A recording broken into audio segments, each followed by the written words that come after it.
Welcome back. We describe in this segment motion estimation techniques which rely on the computation of both spatial gradients within a video frame and temporal gradients across frames.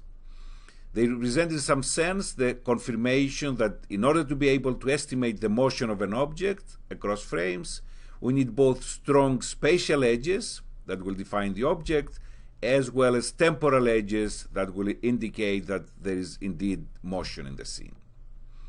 Imagine an object of a solid color moving in a background of the same solid color. Clearly, no motion can be perceived or estimated in this case. We derive the optical flow equation and discuss various forms for solving it. We see that we need the assumption that the pixels in a neighborhood are undergoing the same motion, an important assumption that we also made when we discussed block or region matching algorithms. We investigate two forms of the algorithm, the non-recursive and the recursive version. With the second approach, in principle, no motion vectors need to be transmitted from the encoder to the decoder in a video compression scenario, but instead the decoder would regenerate the motion vectors that were estimated by the encoder. Spatiotemporal gradient techniques are widely used, especially when a dense motion field is required. So let us proceed with the coverage of this interesting and important material. Although all the methods we have been discussing so far are based on the estimation of the optical flow, we look here at another approach to estimate it that is traditionally referred to as the optical flow equation. We start with the same assumption as before, that is, the brightness of a pixel or an object remains the same in going from one frame to another frame. So, if I observe a certain intensity of a pixel at the current frame at time tau, I expect to find the same intensity at the reference frame at time 0, translated, however, by u in the one dimension and v in the other dimension. So this is the constant brightness constraint under pure translation assumptions. Without lack of generality, I arbitrarily move the time axis to the reference frame, so here I start at time 0. I also changed a bit the notation, so intensities now are denoted by I, and I use this 3 variables notation for the spatial and temporal coordinates. The objective clearly is to estimate the translational components u and v. So the steps I take are to expand the intensity at the current frame around the point xy in the reference frame. And here I show the Taylor series expansion using only the first order terms while omitting here the higher order terms. Since these two terms are equal due to the constant brightness constraint, they cancel out, and therefore what I'm left with is this equation where I have substituted the partial derivative in the x direction by ix, the partial in the y direction by iy, and the temporal partial by it. If I divide everything by tau, then I end up with this form of the optical flow equation where now v of x and vy denote velocities. So this is a spatiotemporal gradient equation. It relates spatial derivatives, ix and iy, to a temporal derivative. And the objective again is to solve for vx now and vy.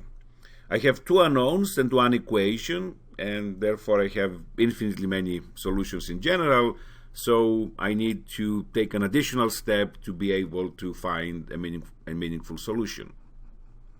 In order to avoid the problem I just mentioned, which is having two unknowns and only one equation, I do a similar thing to what we did when we talked about block matching or region matching. That is, we assume that there is a neighborhood of pixels that they all undergo the same motion. So the pixel location is indicated here by Q1, Q2, Qn. So there are little n pixels in this neighborhood. Then for each pixel location, I write the optical flow equation. So this is the spatial derivative in the x direction at the pixel location Q1, the spatial derivative of the intensity that is in the y direction, again at pixel Q1, and this is the temporal derivative at pixel location Q1.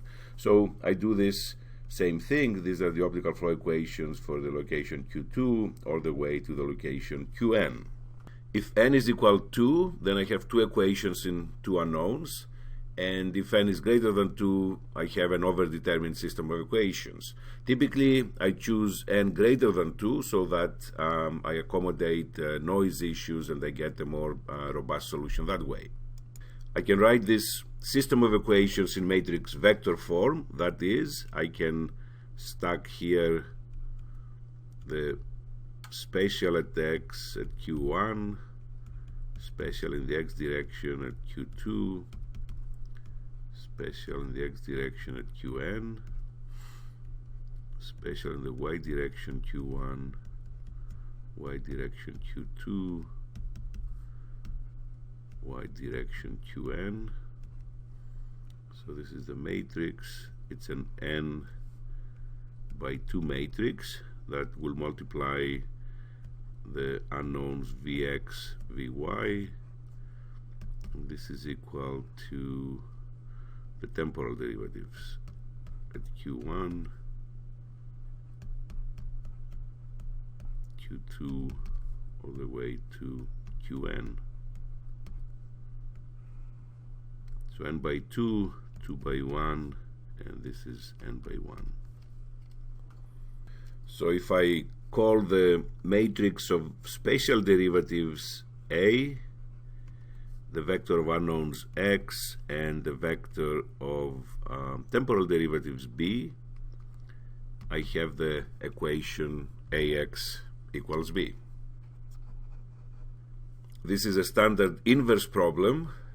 We know a, we know b, and try to find x, or inverse problem in the sense that I have a system that is described by a, x is the input, b is the output, and knowing the output, I try to invert the process and go back and find the input.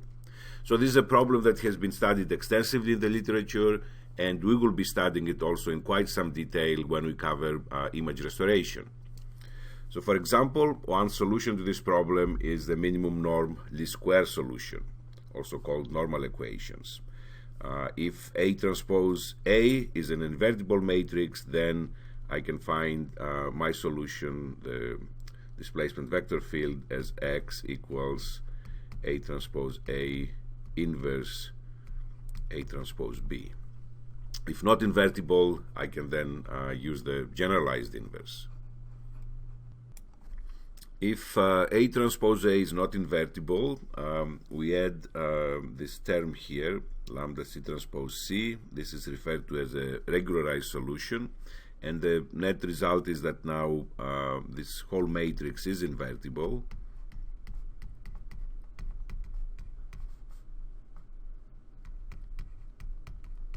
So therefore this is the solution. And another way to look at it is that through this regularization we impose a smoothness constraint on the vector field, on the solution we are after. This is, if this is not clear at this point, don't worry, we're going to spend quite some time analyzing this constrained least square solution when we talk about image restoration. I'd like also to mention here that if we are in a flat region and try to estimate the motion, then these spatial derivatives are going to be 0, as well as these temporal derivatives. So in flat regions, the matrix A and the vector B are 0, very close to 0, and therefore it's hard to find a solution. Any solution would satisfy the AX equals B equation. Therefore, it's very important when we do motion estimation that edges are present, and edges means that the spatial derivatives are definitely not going to be 0, and this is the same comment can be made actually when we talk about block matching. In matching two perfectly flat regions, they can be matched everywhere in the scene, and strong edges therefore are very important for motion estimation. There are different versions of the so-called Pell recursive algorithms. Let us discuss one version of them here. They also use the optical flow equation, and therefore spatio-temporal derivatives are computed, as we'll see right away. The notation I use here in this slide is slightly different than the one I used before. The main characteristic of these algorithms is that they have a prediction and a correction part of the displacement vector field that I'm after. So we start again with the constant brightness constraint, that is, the ambient lighting has not changed, and therefore a pixel of a given intensity can be found in both frames under consideration. So at time t, I'm considering a pixel here at this location r. The intensity of this pixel is IRT, and I try to find the location of this pixel at the previous frame, the frame at times t minus 1. And the location of this pixel is going to be at r minus d, as shown here. So the pixel denoted by x at frame t can be found at frame t minus 1. It's also denoted by x, and it's this vector d that I'm interested in finding, because it will again tell me exactly where this pixel can be found at the previous frame. I will denote r minus d by r bar here, and therefore the equation is going to look like this. So I of rt is going to be equal to I of r bar t minus 1. We assume that we have an initial estimate of the displacement field, which will denote by d of I. And this is shown here. So somebody gave us this initial estimate, and of course we'll discuss how we can find this initial estimate. And then, since I have d of I, the objective now is to find the correction, the difference between the true d and my initial estimate, which I denote by u here, because if I know u, I can go from my initial estimate, I can correct. This is a correction term, u, that will allow me to go from my initial estimate to the true solution d. So we have converted the initial problem of solving for d here to the problem of solving for the correction term u that will correct my initial estimate d of I and bring me again to the true displacement, which we denote here by d. We form now the displaced frame difference delta, which is a function of r. This is the point at which you are interested in finding the motion vector, and u, this correction term based on the initial estimate of the motion d of I. So the displaced frame difference is the temporal derivative between the intensity at this point and the point over here, which is denoted like this, and it's based on the initial estimate of the motion vector d of I.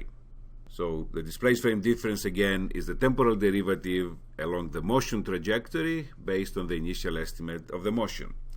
We perform now a Taylor series expansion of this point we just indicated around this point, which is indicated like this. Here are the first order terms, and the higher order terms are modeled as an error term. Now, since u is smaller than d based on a good initial estimate of the motion vector, then by keeping just the first order term here, I provide a better approximation to this intensity as compared to the case we covered when we discussed about the optical flow, that the Taylor series expansion was done with respect to d. Based on the constant brightness constraint, this term here is equal to IRT. And then if we look at the displaced frame difference, which equals this, if I combine these two terms, take their difference, this will give me the displaced frame difference. We end up, therefore, with this form of the optical flow equation. Here is again the temporal derivative along the predicted motion trajectory. These are the special derivatives, and this is again the error term.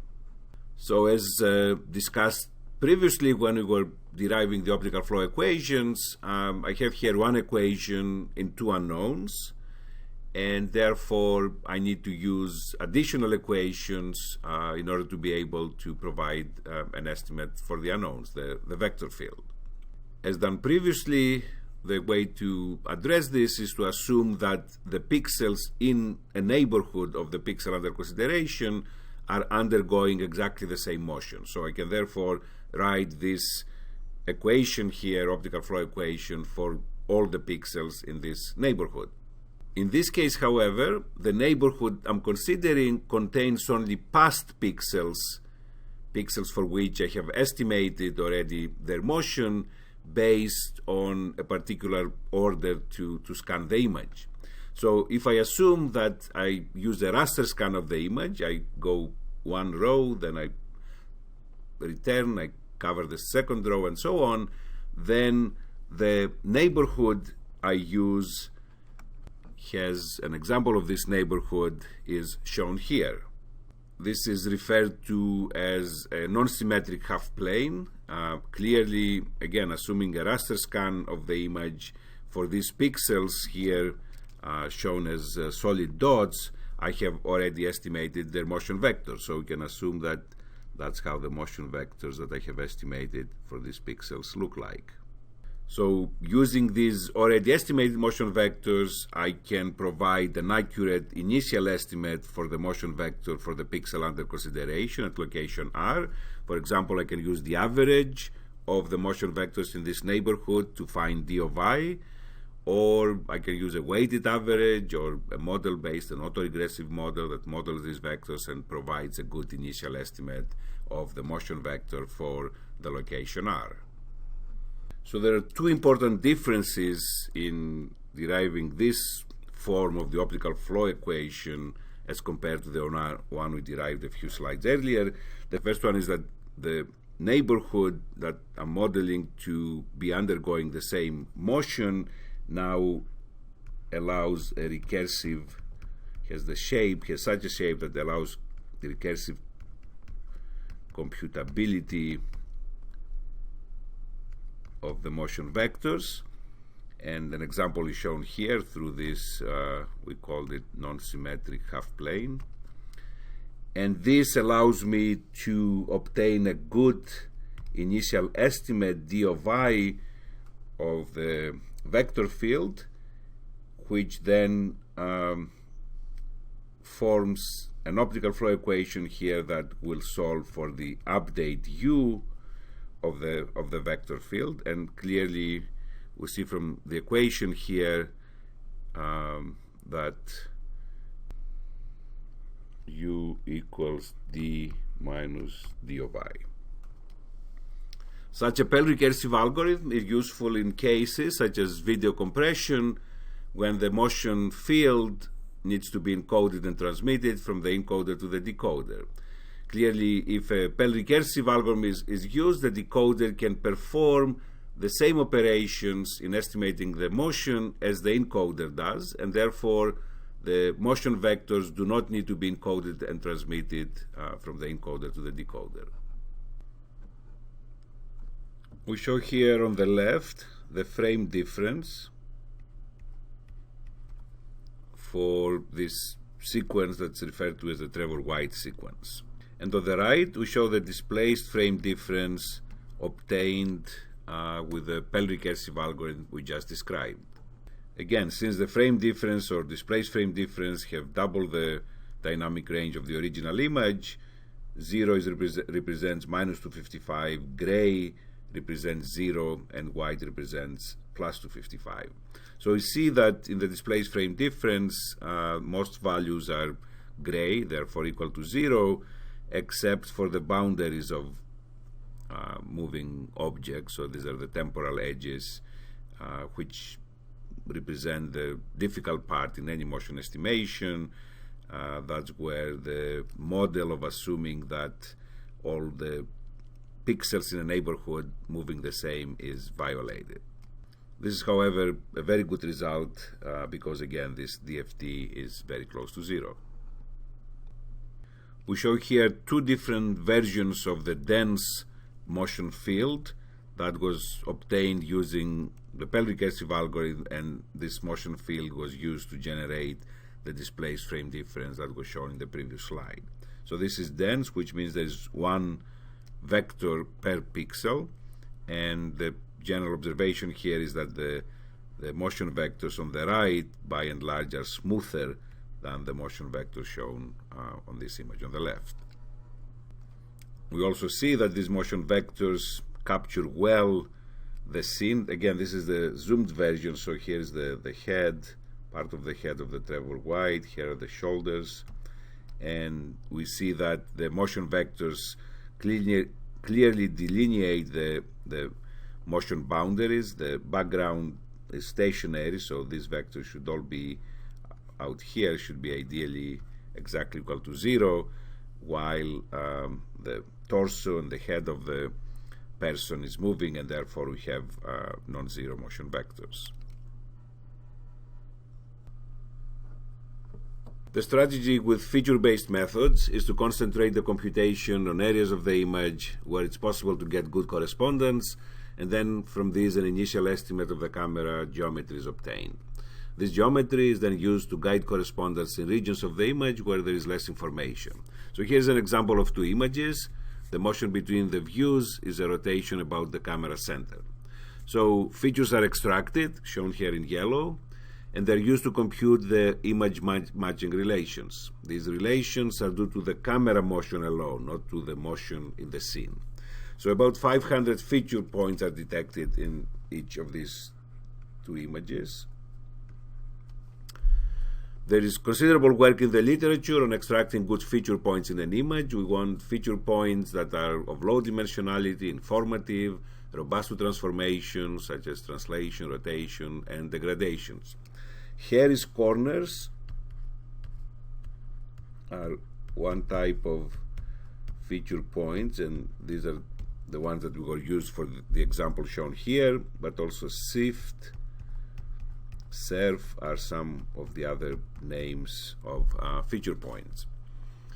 Features are also used for the image query-based retrieval, where an image is presented to a database, and the problem becomes either the determination of whether the image is in the database or the retrieval of similar images. So finally here you see the established correspondences between these two images for about half the feature points that were extracted in these images, about 260 points out of the 500 feature points that were extracted.